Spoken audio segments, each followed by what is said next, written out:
오늘 이 시간에는 소선지서 12개의 보석 중에 미가서의 말씀, 하나님이 원하시는 것이라는 제목으로 말씀을 전하도록 하겠습니다.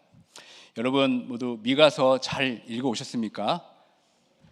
네, 점점 목소리가 작아지는 것 같습니다. 저의 눈길도 지금 피하시는 것 같고 네, 이 미가서는 7장밖에 되지 않는 작은 분량의 말씀입니다.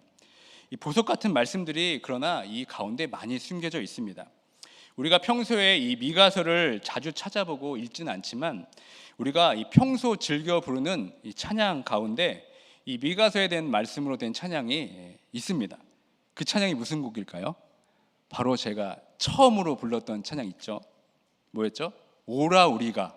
이 찬양이 바로 미가서 4장 2절에 나오는 말씀입니다. 다 같이 한번 미가서 4장 2절 말씀 읽겠습니다. 시작. 곧 많은 이방 사람들이 가며 이르기를 오라 우리가 여호와의 산에 올라가서 야곱의 하나님 전에 이르자. 그가 그의 도를 가지고 우리에게 가르치실 것이니라. 우리가 그의 길로 행하리라 하리니 이는 율법이 시온에서부터 나올 것이요 여호와의 말씀이 예루살렘에서부터 나올 것임이라. 아멘. 또 그리고 어떤 찬양이 있을까요? 바로 우리가 두 번째로 불렀던 찬양. 여러분 잘 모르시는 것 같은데 저는 청년 때 참 이 찬양 많이 불렀습니다. 그게 바로 뭐냐면 내가 무엇을 가지고 라는 찬양인데요. 우리가 방금 성경 봉독했던 그 말씀을 가지고 만든 찬양이 바로 내가 원하시는 이 찬양입니다. 이 말씀은 미가서의 가장 핵심 말씀이기도 하면서 미가서 6장 6절부터 8절의 말씀을 가지고 만든 찬양이 바로 그 찬양입니다. 앞으로 여러분께서 이 찬양들을 부르실 때 이 찬양이 미가서에서 나오는 가사로 된 말씀으로 된 찬양이구나, 이걸 여러분 기억하시면 참 좋겠습니다. 그리고 더 중요한 것은 미가서에서만 볼 수 있는 아주 가장 아름답고 귀한 예언이 하나 있습니다. 그것은 바로 이 메시아의 탄생을 말하고 있습니다. 미가서 5장 2절 다 함께 읽어보도록 하겠습니다. 베들레헴 에브라다야, 너는 유다 족속 중에 작을지라도 이스라엘을 다스릴 자가 내게로 나올 것이라. 그의 근본은 상고의 영원에 있느니라. 아멘. 이것은 누구에 관한 예언입니까? 바로 예수 그리스도의 탄생에 대한 예언입니다. 그러니까 미가서를 여러분 읽어보시면 아시겠지만 미가서는 이스라엘 향해서 심판으로 멸망할 것이다 라고 끝맺음을 맺고 있지 않습니다. 다시 한번 우리에게 회복의 메시지를 선포하고 있습니다. 그것이 무엇입니까? 바로 예수 그리스도께서 이 땅에 오심으로 우리를 구원해 주실 것, 이것을 약속하고 있습니다. 예수 그리스도의 오심으로 이 땅에 참된 회복이 있을 것이다 라고 가장 직접적이고 확실한 메시지를 이 미가서가 선포하고 있습니다.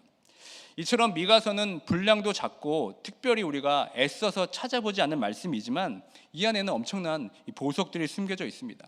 이 다이너마이트처럼 작아 보이지만 이 죄악된 세상을 강력하게 흔들어 깨울 수 있는 말씀이 이 미가서 안에 담겨져 있습니다. 지금부터 이 미가서의 말씀 속으로 다 함께 한번 들어가 보도록 하겠습니다. 이 미가가 활동하던 시대는 이사야가 활동하던 시대와 맞물려 있습니다. 이 시기는 이 아수르 제국이 점점 세력을 넓히기 시작했던 때였습니다. 서쪽으로는 지중해까지, 남쪽으로는 이집트까지 세력을 펼치면서 아주 맹위를 떨칠 때였습니다. 결국 북이스라엘은 722년에 결국 아수르의 멸망을 당합니다.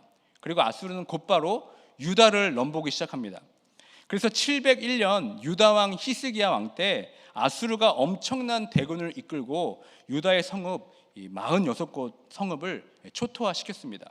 그때 예루살렘은 포위를 당하고 함락 직전까지 이르렀으나 간신히 위기를 모면했습니다. 이러한 이 절박한 상황 가운데 미가 선지자가 활동을 했습니다. 그리고 미가는 예루살렘 성읍과 성전이 파괴될 것이다, 이런 하나님의 심판의 말씀을 예언합니다. 그렇다면 이스라엘 백성들이 하나님 앞에서 어떤 죄를 지었길래 하나님께서는 이런 심판의 메시지를 선포하셨겠습니까? 특별히 미가서에서 하나님의 심판에 타겟이 되는 사람들이 있었습니다. 그들은 다름 아닌 이스라엘의 통치자들 그리고 지도자들이었습니다.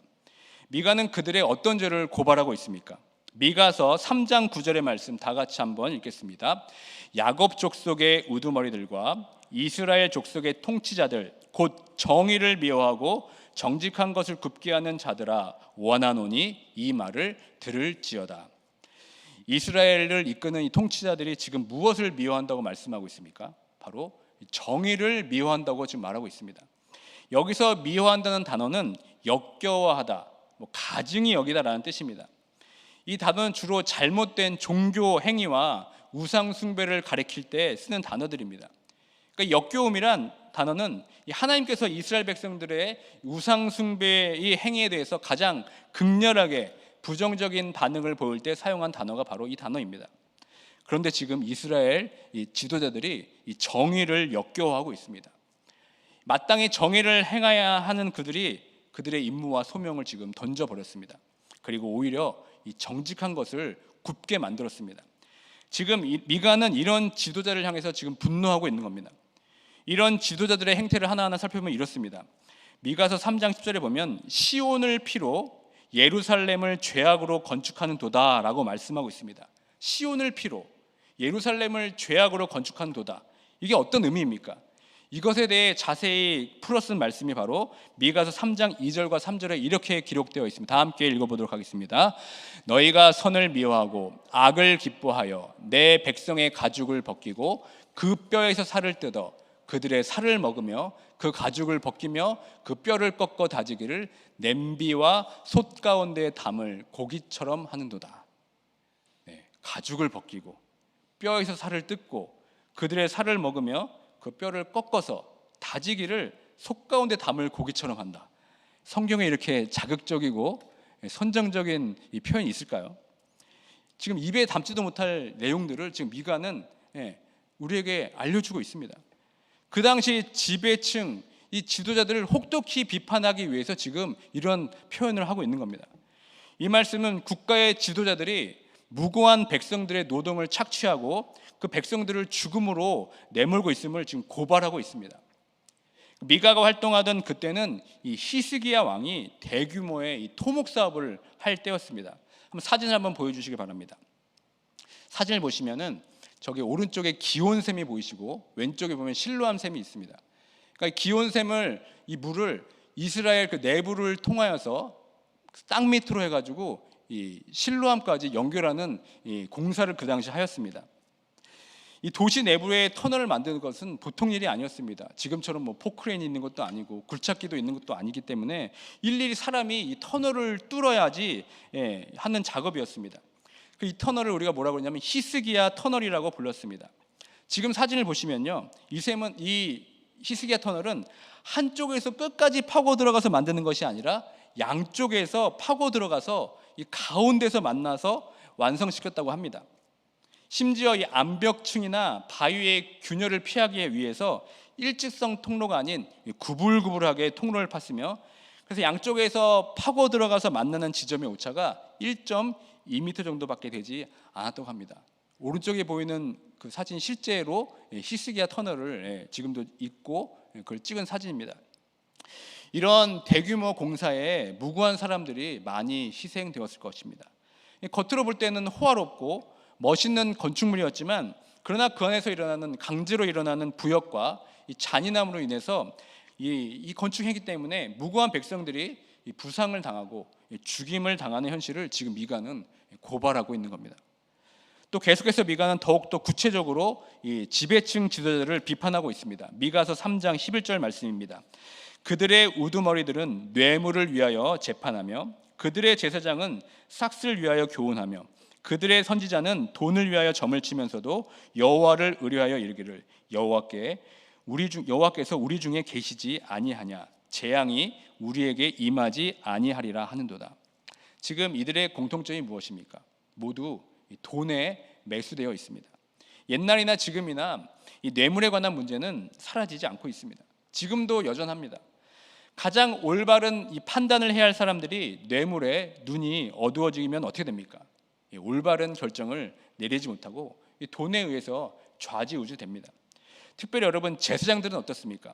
이 제사장들의 역할 중에 가장 중요한 것 중 하나가 이 성소를 찾은 사람들이 하나님께 드릴 제물을 갖고 오는데 그 제물이 깨끗한지 아니면 부정한지 더러운지 아니면 거룩한지를 구별해내는 것입니다.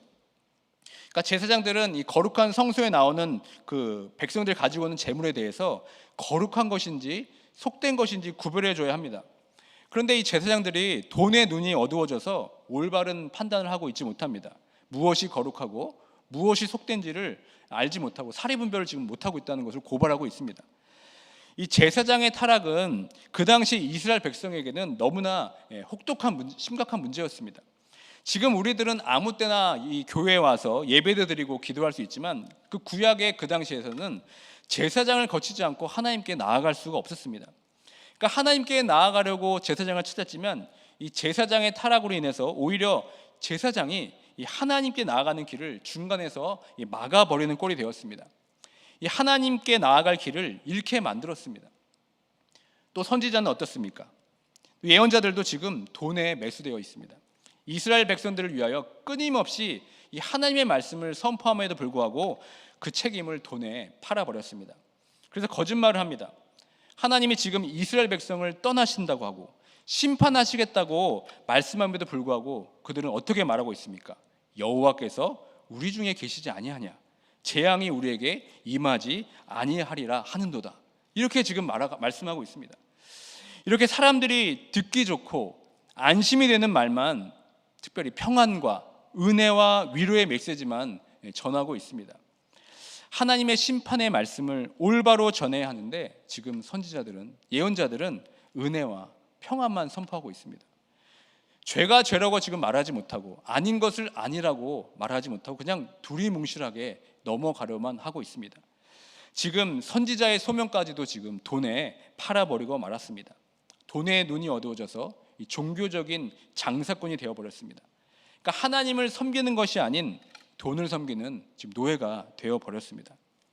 그러다 보니 이 자기들이 그렇게 돈의 눈이 멀어서 하나님 대신 돈을 섬기고 있으니까 그들이 따르는 사람에게도 그저 하나님은 우리에게 복 주시는 분, 우리에게 늘 평안을 주시는 분으로만 생각합니다. 그리고 그렇게 또 말씀을 선포하고 있습니다. 하나님을 그저 내가 필요할 때만 나의 요구를 들어주는 정도로만 생각합니다. 그러니까 하나님을 위해 사는 것이 아니라 하나님을 나의 목적을 이루기 위한 수단으로 지금 여기고 있습니다. 여러분들은 어떠십니까? 여러분들은 지금 하나님을 어떻게 생각하시고 하나님이 과연 여러분에게 어떤 분이십니까? 우리가 갑자기 머리가 아프면 어떻게 합니까? 이 타이레놀과 같은 두통제를 찾습니다. 그리고 잠이 안 오면 멜라토닌 같은 약을 먹죠. 그럼 어떻게 됩니까? 머리의 통증도 사라지고 잠도 잘 옵니다. 그러면 또 언제 그랬냐는 듯이 그 약을 다시는 쳐다보지를 않습니다.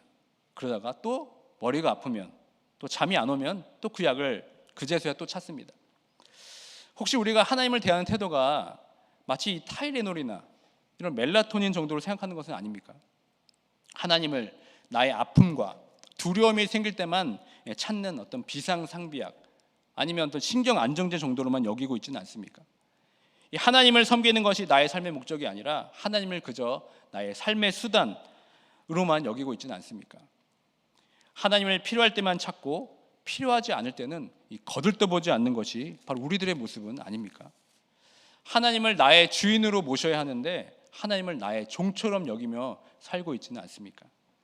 창조주 하나님을 피조물인 내가 깔아뭉개고 있지는 않습니까? 그러면서 하나님의 복을 바라고 필요할 때만 찾고 위기 때만 찾는다면 그것은 가짜 신앙입니다. 미가는 그래서 스스로 이렇게 질문합니다. 그럼 과연 어떻게 하는 것이 진짜 신앙이고 하나님께 온전히 나아가는 것일까? 지금 스스로 질문하고 있습니다. 그 질문이 곧 우리에게 묻는 질문이기도 합니다. 다 같이 미가서 6장 6절부터 7절의 말씀을 한 목소리로 읽겠습니다. 시작. 내가 무엇을 가지고 여호와 앞에 나아가며 높으신 하나님께 경배할까? 내가 번제물로 1년 된 송아지를 가지고 그 앞에 나아갈까? 여호와께서 천천의 순양이나 만만의 강물 같은 기름을 기뻐하실까? 내 허물을 위하여 내 맏아들을 내 영혼의 조로 말미암아 내 몸의 열매를 드릴까? 미가는 지금 과연 어떻게 하는 것이 하나님과 올바른 관계로 나아가는 것일까? 어떻게 하는 것이 하나님께 온전한 예배를 드리는 것일까? 지금 질문하고 있습니다. 이 방금 읽은 말씀을 보면 세 가지의 질문을 지금 던지고 있습니다. 첫 번째는 이 번제물로 된 1년 된 송아지를 가지고 그 앞에 나아가면 하나님이 기뻐하실까? 두 번째는 좀 더 과장해서 이렇게 질문합니다. 천천의 수양이나 만만의 강물 같은 기름을 기뻐하실까? 그리고 세 번째는 어떻게까지 얘기하고 있습니까? 내 허물을 위하여 내 맏아들이나 나의 몸을 드리면 될까? 이렇게 점층적으로 과장해서 질문을 던지고 있습니다. 이 첫 번째 질문인 1년 된 송아지로 드리는 번제는 흔한 제물이 아닙니다. 이것은 구약에서 첫 번 제사장의 위임식 때에 드려지는 이 번제의 경우에만 해당되는 제물입니다. 그때 드려지는 제물은 흔한 제물이 아닙니다. 가장 최고의, 가장 최상품의 제물을 정성스럽게 준비했습니다. 그런 점에서 이런 1년 된 송아지를 여러 마리로 여러 번에 걸쳐 드리는 제사는 대단한 정성이 필요한 일이었습니다. 이스라엘 백성들이 하나님께 나아가는데 가장 중요한 요소를 지금 제물이라고 지금 이스라엘 백성들은 생각하고 있는 겁니다. 그것도 최고의 최상품의 제물을 가지고 하나님께 나아가서 대단한 정성으로 하나님께 예배하면 하나님께서 기뻐하지 않으실까? 지금 우리에게 지금 질문하는 겁니다. 두 번째는 무엇입니까? 천천의 수양과 만만의 강물 같은 기름을 드린다는 것은 그야말로 이 막대한 양의 이 제물을 드린다는 겁니다. 하나님께 지금 물량 공세로 엄청난 양들과 거기에 나온 많은 기름들을 드리면 하나님께서 과연 그것을 기뻐하실까? 또 우리에게 질문하고 있습니다. 또 세 번째는 무엇입니까? 내 허물을 위하여 내 맏아들이나 나의 몸을 드리면 하나님께서 기뻐하실까? 라고 또 질문 던집니다. 그러니까 1년 된 송아지도 아니고 많은 양의 제물도 아니고 급기야 이 자기 생명보다 귀한 맏아들을 바치겠다는 것입니다. 이것은 하나님과의 어떤 인격적인 관계가 무엇인지 모르기 때문에 그로 인한 어떤 영적인 공허함을 채우기 위한 1년 된 송아지도 그리고 헤아릴 수 없는 많은 양의 무수한 기름을 도원할지라도 그것은 채워지지 않는 겁니다. 급기야 자기 아들을 바치면 그 공허함이 해결될 수 있을까라는 그 당시 이방 민족의 모압 족속의 인신 제사까지 지금 들먹이고 있는 겁니다. 1년 된 송아지, 이 천천의 순양과 만만의 강 같은 기름, 내 몸의 열매인 맏아들, 이것을 한마디로 표현하면 무엇입니까? 이것은 내가 가지고 있는 이 최고의 것을 하나님께 드린다는 의미입니다. 오늘날 교회에서도 이 점을 강조하죠. 우리가 동물만 바치지 않을 뿐 예배자로서 하나님께 최고의 것을 바치라고 우리는 말합니다. 그런데 우리는 그것을 어떻게 오해합니까? 예배에 빠지지 않고 열심히 나오는 것으로 생각합니다. 또 헌금도 많이 하고 또 교회를 위해 헌신 봉사하는 것이 하나님께 최고의 것을 드린다고 생각합니다. 그런데 그렇게만 하면 정말 하나님께서 기뻐하실까요? 미가가 우리에게 이런 세 가지 질문을 던지는 이유가 무엇이겠습니까? 그렇게 하면 정말 하나님이 기뻐하시기 때문에 우리에게 질문하는 것이 아닙니다. 물론 의문문으로서 이 질문의 형태를 가지고 있지만 이것은 그 질문의 답변을 요구하기보다는 이 자신이 강력한 진술을 뒷받침하기 위해서 지금 표현하는 일종의 강조적인 표현입니다. 그래서 우리에게 이렇게 묻고 있는 겁니다. 그렇다면 미가가 던진 이 세 가지 질문을 통해 우리에게 말하고 싶은 것이 무엇이겠습니까? 그렇게 하는 것이 맞다는 것입니까? 아니면 틀리다고 말하는 겁니까? 바로 아니다라는 것을 지금 말하고 있는 겁니다. 너희가 지금까지 생각해왔고 그렇게 해왔던 그 방법이 아니라는 것을 지금 강조하기 위해서 지금 우리에게 질문을 던진 겁니다. 그렇다면 그에 대한 하나님이 어떻게 하면 과연 기뻐하실까? 하나님이 원하신 것이 무엇일까에 대한 올바른 대답이 무엇이겠습니까? 그것이 바로 우리가 찬양으로 불렀고 우리가 성경 공독했던 이 미가서 6장 8절의 말씀입니다. 다 같이 한 목소리로 읽어보도록 하겠습니다. 사람아, 주께서 선한 것이 무엇임을 내게 보이셨나니 여호와께서 내게 구하시는 것은 오직 정의를 행하며 인자를 사랑하며 겸손하게 내 하나님과 함께 행하는 것이 아니냐. 미가의 이 말씀은 지금 우리의 예상을 완전히 뒤집어 놓고 있습니다. 하나님이 우리에게 진짜 원하시는 것은 우리가 생각하는 어떤 지극정성의 재물 또한 예배에 대한 열심을 말하고 있지 않습니다. 미가는 무엇이 하나님께서 원하시는 것이라고 말씀하고 있습니까? 오직 정의를 행하고 인자를 사랑하고 겸손히 하나님께 동행하는 것, 이것이 바로 하나님이 우리에게 원하시는 것이라고 말씀하고 있습니다. 미가가 강조하고 싶은 말씀은 앞에서 말한 이 세 가지의 어떤 정성스러운 제물을 드리는 그 자체를 부정하는 것이 아닙니다. 진짜 하나님이 원하시는 것은 정의를 행하고 인자를 사랑하고 겸손히 하나님과 동행하는 것을 통해 하나님과 올바른 관계가 되었을 때 우리가 드리는 모든 정성을 받으시겠다는 말씀입니다. 그것이 이루어지지 않은 상태에서 드리는 제사와 제물은 아무 의미가 없다는 것을 말씀하고 있습니다. 그렇다면 여러분, 이 정의를 행한다는 것은 어떤 의미입니까? 이 정의는 두 가지로 나타나는데, 첫 번째는 이 지도자들이 한쪽으로 치우치지 않고 공정하게 재판하는 것이 바로 정의입니다. 지금 미가가 이스라엘 지도자들, 이 통치자들을 고발한 내용이 무엇입니까? 그들에게 정의가 없다는 겁니다. 정의를 지금 그들이 미화하고 있다는 겁니다.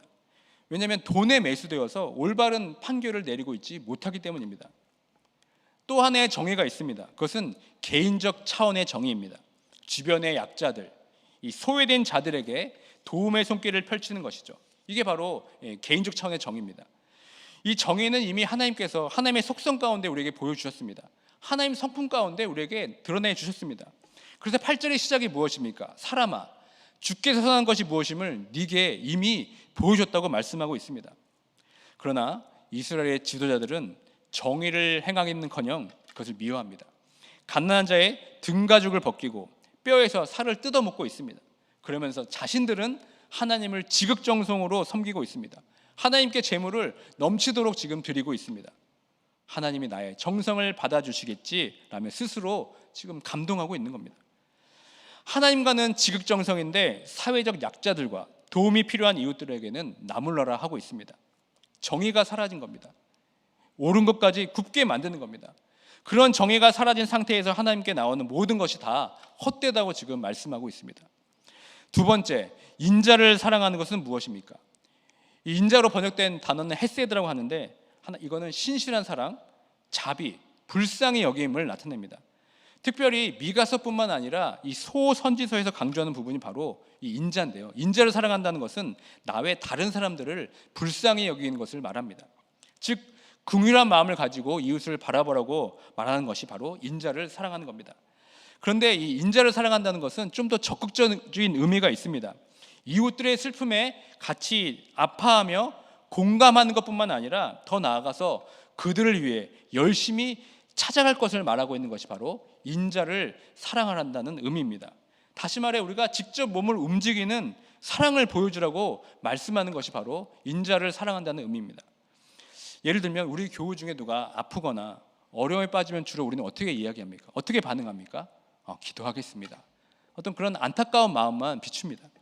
그리고 대부분 그것으로 끝이 나는 것 같습니다. 그런데 인자를 사랑한다는 것은 더 적극적인 모습을 말하고 있습니다. 기도는 물론이거니와 그들에게 가장 필요한 것이 무엇인지 살피고 실제적인 도움을 주는 것을 말하는 겁니다. 예를 들어 누가 큰 수술을 한다고 가정해 보면 그때 우리는 어떻게 합니까? 우리의 사랑하는 교우가 수술을 당했을 때 물론 기도는 물론이거니와 그때 그 상황에 정말 그분에게 가장 필요한 것이 무엇인지 살필 수 있어야 됩니다. 예를 들면 수술 당일날 병원 라이드를 해준다든지 반찬을 만들어 준다든지 함께 입원 병동에 있다든지 그 사람의 필요를 찾아서 끝까지 도와주는 것이 바로 인자를 사랑하는 의미입니다. 물론 하나님께 기도하는 것이 제일 중요합니다. 하나님께 도움을 간구해야 됩니다. 그러나 이제는 하나님께서 우리의 기도에 대해서 이렇게 말씀하십니다. 이제는 네가 나의 손과 발이 되어서 나의 사랑을 전해라. 이것이 바로 인자를 사랑하라는 뜻입니다. 우리 주변에 실제로 도움이 필요한 사람이 있음에도 불구하고 그것을 묵인한다면 하나님과 온전한 관계를 맺을 수 없다고 지금 말씀하고 있는 겁니다. 마지막으로 세 번째, 겸손히 하나님께 동행하는 것은 무엇입니까? 여기서 이 겸손이라는 단어를 우리가 주목해서 봐야 됩니다. 우리는 하나님이 우리를 이끄시고 하나님이 인도해 주시는 대로 우리는 순종하며 나아가야 됩니다. 그런데 우리는 어떻습니까? 내가 하나님보다 앞서가며 하나님이 따라오시길 바랄 때가 얼마나 많이 있습니까? 하나님과의 온전한 관계, 이 겸손한 관계인 사람들은 하나님을 주제넘지 않게 앞서지 않습니다. 그리고 하나님과 상관없이 제멋대로 행하지 않습니다. 우리가 힘이 없고 연약할 때는 하나님을 절대 앞서지 않습니다. 그런데 어느 순간부터 하나님을 앞서기 시작합니다. 그때가 언제입니까? 이 좀 먹고 살만하고 또 힘도 생기고 세상에서도 인정받고 이 교회에서도 인정받기 시작하면 우리는 이 교만해지기 시작하면서부터 그때부터 우리는 하나님을 자꾸 앞서려고 합니다. 하나님과 발맞춰 한 걸음 한 걸음 동행하기보다는 이제는 하나님보다 두세 걸음씩 앞서 나가기 시작합니다. 그러니까 하나님과 겸손하게 동행하는 것이란 나의 모든 주도권을 하나님께 맡기고 하나님과 함께 호흡하면서 하나님의 스텝에 발을 맞추어 한 걸음 한 걸음 걸어가는 것입니다. 그렇게 되면 우리는 하나님의 진짜 마음을 알게 됩니다. 하나님과의 동행함을 통해서 정의를 행하고 인자를 사랑하는 하나님의 마음을 우리는 깨닫게 됩니다. 이것이 바로 하나님께서 진정으로 우리에게 원하시는 것입니다. 말씀을 맺도록 하겠습니다. 여러분, 이제는 이 하나님 사랑에만 목매달지 마시고 이제는 그 사랑을 이웃 사랑으로 전환하며 나아가시길 바랍니다. 하나님을 사랑하는 것만큼 우리 이웃들에게, 이 연약한 자들에게, 또 도움이 필요한 자들에게 하나님의 사랑을 나눠야 될 줄 믿습니다. 그것이 바로 정의를 행하고 인자를 사랑하는 것입니다. 그것이 바로 하나님께서 우리에게 원하시는 것임을 믿습니다. 다시 한번 하나님께서 원하시는 그 정의를 행하고 인자를 사랑함을 통하여서 하나님과 겸손하게 동행하기로 결단하고 다짐하는 모두가 되길 주님의 이름으로 축원드립니다. 아멘.